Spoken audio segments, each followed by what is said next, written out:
All right, welcome to Guaranteed News. I'm your host, Garrett. As usual, if you're watching this video for a second, a minute, the entire video, I appreciate it. You could be watching anything in the world and you're watching Guaranteed News. Thank you for that. Now, I'm going to say I have a little bit of like a little chest cold, something to cough. Bear with me if I cough, if I turn the camera off, if I sneeze. Don't be childish. It is what it is. Now, before I get into the video, I always say this. Please subscribe to the channel at GS Studios, GSTEWDIOS, talking about news, talking about sports, talking about everything. Now, also, as well as this video, I don't think there's really going to be much place to disagree with me. This is just a headline story. There it goes. Now I have asthma too. If you know me, you know that. If you don't, you don't. Now you do. I don't know what this chest cold is. I don't know where it came from either. It just randomly started, but I'm gonna have to go to med check, which I hate. That's a whole nother story. But yeah, in this video, like this video, comment where am I right, where am I wrong, where do you kind of disagree with me, where do you kind of agree with me, where are you in the middle, all that good stuff. But I really can't see you disagreeing because this video is just a headline video. I'm giving some early headlines for this week, and I'm connecting them to, I think, overall things with what's going on right now. And honestly, I just want these stories to be quick and to the point and just to give you guys an opportunity to go and look into them more. And you've probably already heard a lot of them. The first one that we're going to get to today is a major surprise Ukrainian, and we're going to play these videos because it's insane. A surprise Ukrainian attack on Russia that took place on Sunday night, and Ukraine was planning this for about a year.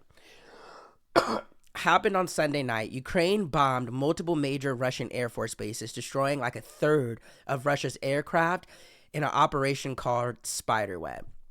Now, what Ukraine attacked were the planes that Russia used to do guided missile attacks, and Russia no longer makes these planes, which is a big deal of why this happened.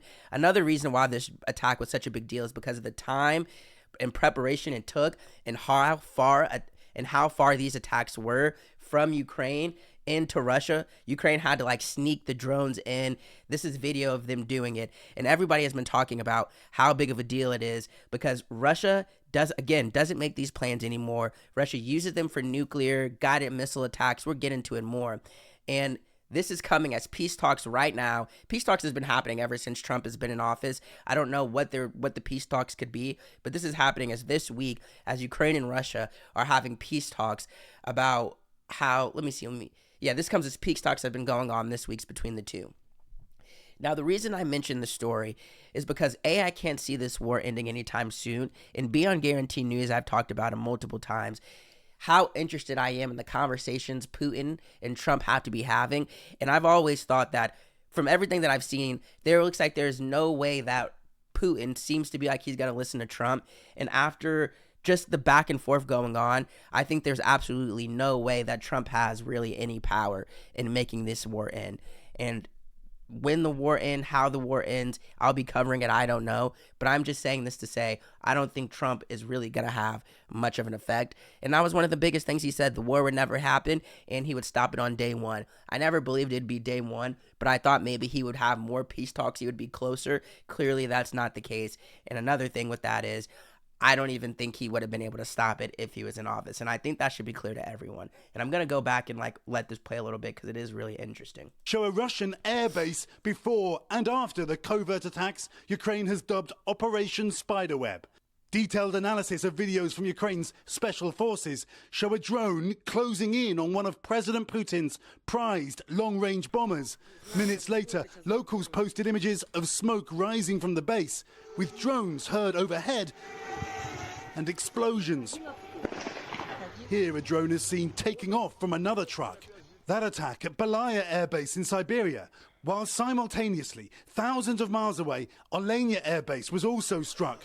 From there, this Ukrainian Special Forces drone clearly shows Russian aircraft on fire. Another plane explodes in a ball of... And then it always surprises me, all the shit that happens in the world. There's always video of it. It's just insane to me to think about how they get everything on video nowadays. Oh. Is my microphone? Hold on. Yeah, you guys can hear me, right? Right? Shit, I don't know yet. Let me. That has 60 of them in operation, but they are no longer in production. So it would take years and billions of dollars to replace them. Ukraine says it smuggled more than 100 small drones into Russia for the precision strikes that took 18 months of planning. Russia must feel what its losses mean. That is what will push it toward diplomacy.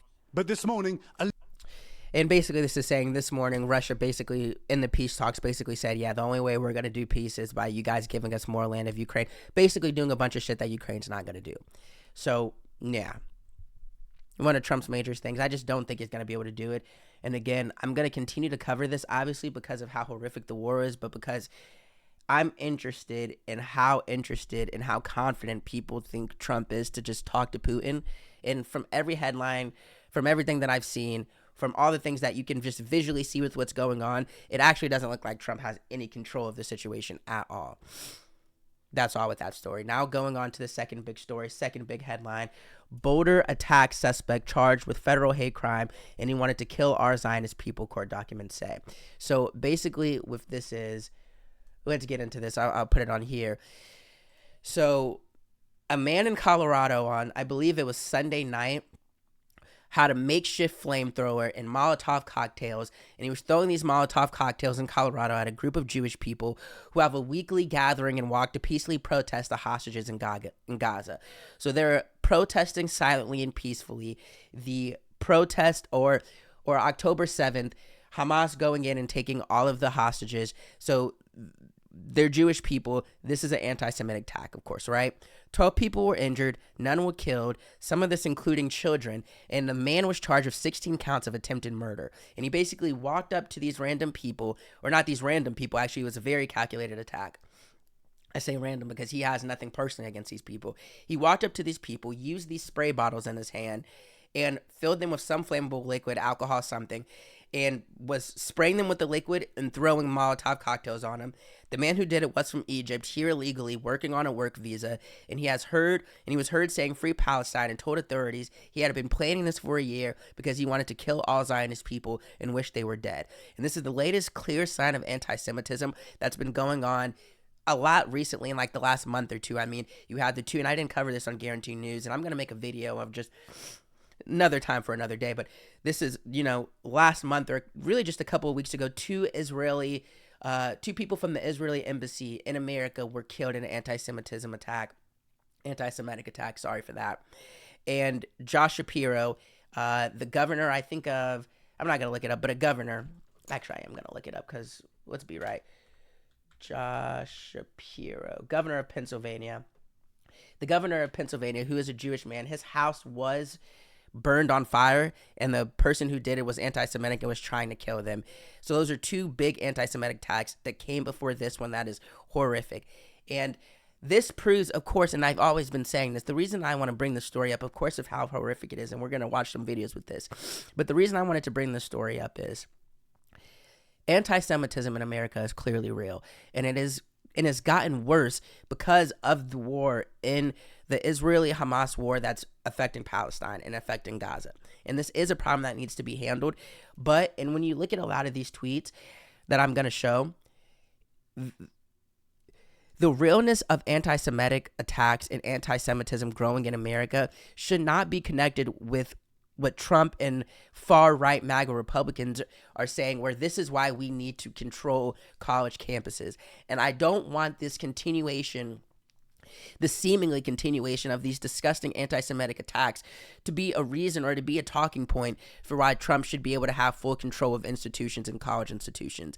If Trump wanted to fix anti-Semitism on college campuses and in America, I think he could do it, or I think he could take steps to do it. But what the big thing to me is, and I want this to be clear to everybody watching, I truly believe that's not what he's trying to do. I think he's taking a real problem to then try to flip it and make it not right and take control over take control over institutions and enforce his will on things. And if you read these letters he's sending to colleges, I think that'd be very clear, and we've covered that on Guarantee News, and I think you should watch that. So while anti-Semitism is extremely real and it is a problem, I don't think Trump is fixing it. And I think all these tweets I'm about to read with the MAGA lovers saying that this is why Trump needs to have control over institutions and say what they can and can't do and constrict free speech, I don't think that's the way to do it. But again, one of the craziest things with this is just how people are able to record everything. The fact that this attack is being recorded is just a little mind-blowing to me. People are taking video right now. He was wearing an orange suit with like something on his mask. Spraying alcohol, Spraying too. alcohol, but what he did was he made it look like he was here. He's making Molotov cocktails.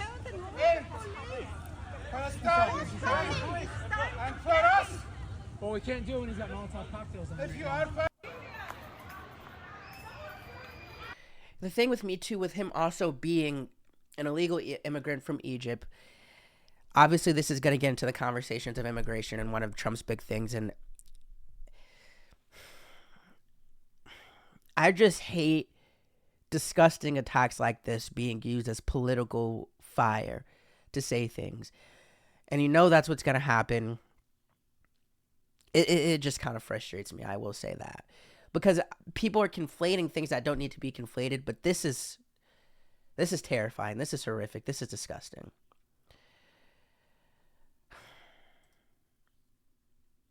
Let me see. Oh, okay.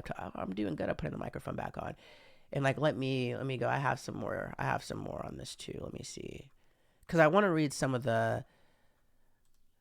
Like the terrorist behind the Boulder, Colorado attack has been identified as Mohammed Solomon. That's his name. Let's be clear. The pro-Palestinian movement is not a protest movement. It's a terror movement. Parts of the pro-Palestinian movement, I guess, can be a terrorist movement.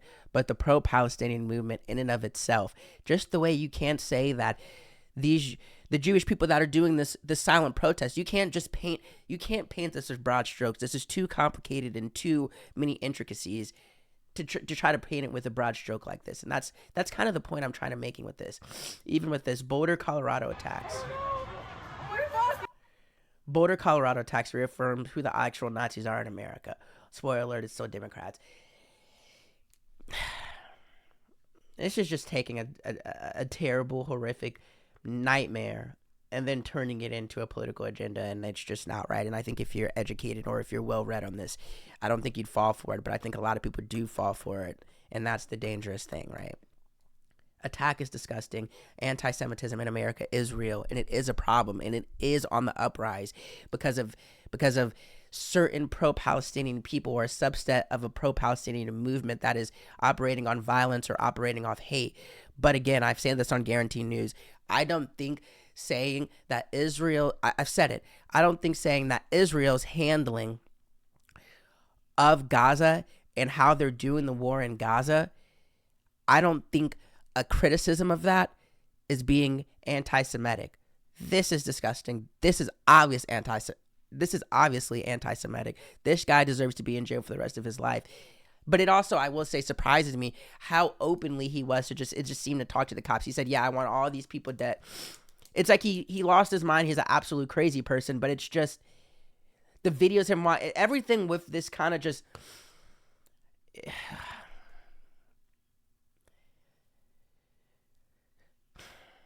thankfully nobody died. And hopefully this isn't going to be this big story on the right as to why Trump should be able to just control institutions. Yesterday's horrific attack in Boulder, Colorado will not be tolerated. This is an announcement from Trump. He came in through Biden's ridiculous open border policy, which has hurt our country so badly. He must go out under the Trump policy. Acts of terrorism will be persecuted to the fullest extent of the law. This is yet another example of why we must keep our borders secure and deport illegal anti-American radicals from our homeland.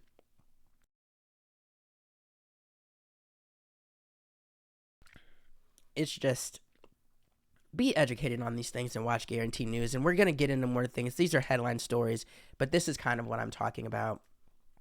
Now, let's move on to our third story. I think I had a CNN companies not celebrating Pride Month. This is something that I saw on Twitter while I was scrolling.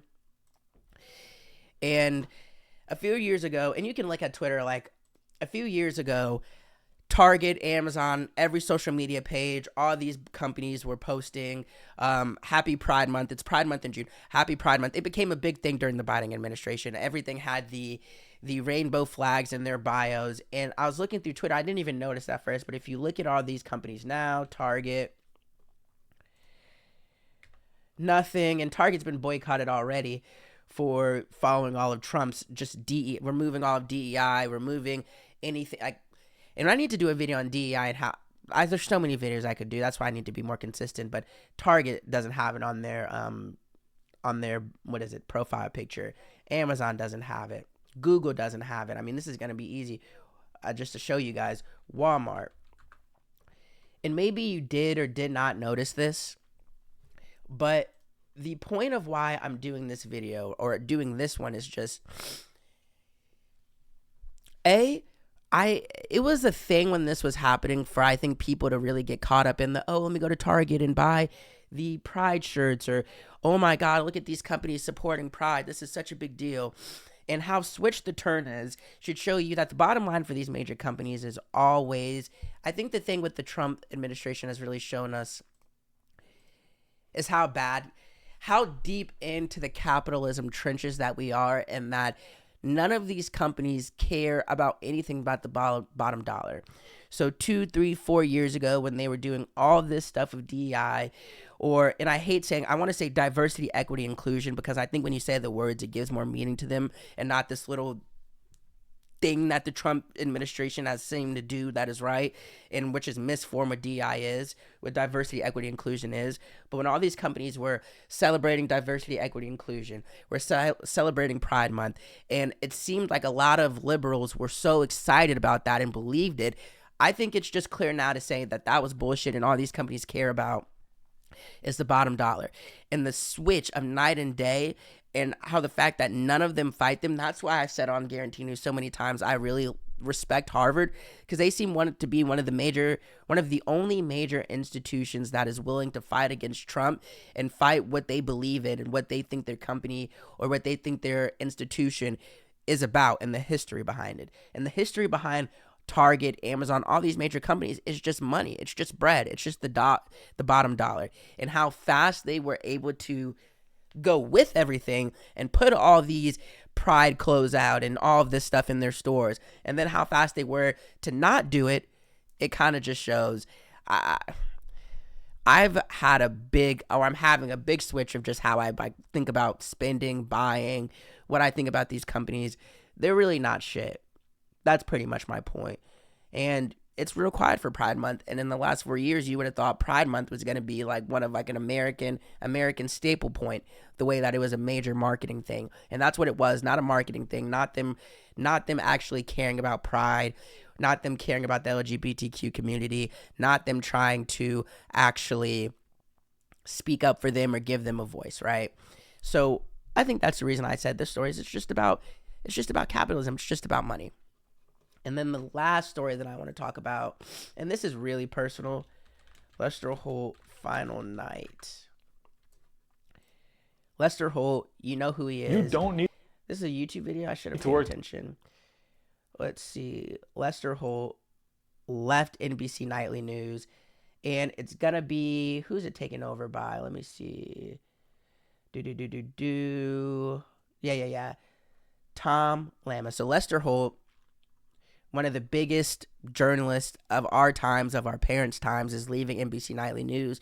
And I'm just sad about it because Lester Holt's an inspiration. Lester Holt is a dog. Lester Holt has gone everywhere for journalism. I mean, it's what I want to do as a journalist, is just travel, interview people, tell stories. And Nightly News is like this amazing, succinct way of just telling headlines every day. And it's going to be weird to watch it without him. I've literally been seeing him do it since I was a kid, for as long as I can remember. And Tom Lamas, I know he's the dude that usually does it when Lester's not there. Let me see. Tom Lamas. He has some big shoes to fill, but I'm going to give him a chance. Shout out to him. But yeah, That's all I have for these headlines, early week headlines. We're going to do a late week headlines as well. Thank you for watching this video. Stay safe. Have a great rest of your day. And that is a wrap.